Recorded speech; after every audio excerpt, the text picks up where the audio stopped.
مين المسؤول النهارده عن الكارثه اللي حصلت لنا وحصلت لاولادنا الصبح؟ مين المسؤول ان احنا نصحى نودي ولادنا المدارس، او في ناس بتيجي تاخدهم توديهم لحد المدارس، والناس اللي بتشتغل نزلت ودت ولادها وعارفه هتطلع الساعه كام من مدارسها، والاطفال الصغيرين اللي نزلوا وراحوا برضو المدارس النهارده وعارفين ان ولادهم دول في امانه المدارس.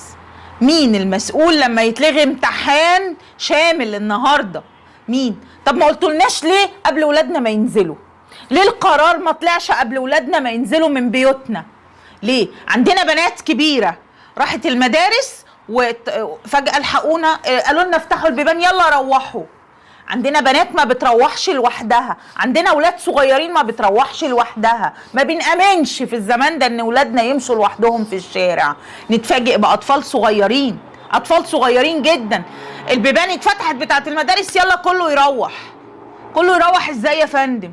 انتوا قايلين ممنوع التليفونات في المدارس، فالعيال معهاش تليفونات. طب نجيب ولادنا منين؟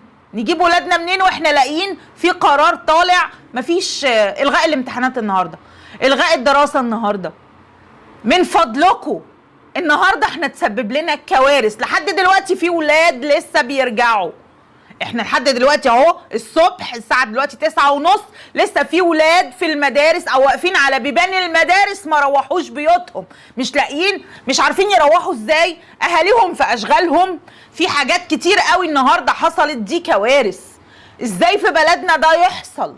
من فضلكم لما يكون في حاجه زي كده نزلوها لنا من بالليل من الفجر. المطر بيمطر من الساعة 2، الدنيا مقلوبة من الساعة 2، الساعة 7 الصبح ما كانش في حد لسه نزل، كنتوا نزلوا لنا القرار كنا نحس بالأمان شوية، ما كفاية الدنيا كلها فيه. من فضلكم لما يكون في حاجة زي كده بلغونا قبل ولادنا ما ينزلوا الشوارع ويتبهدلوا وقلوبنا تتقطع عليهم، واحنا كمان ننزل نجري عشان نلحق ولادنا.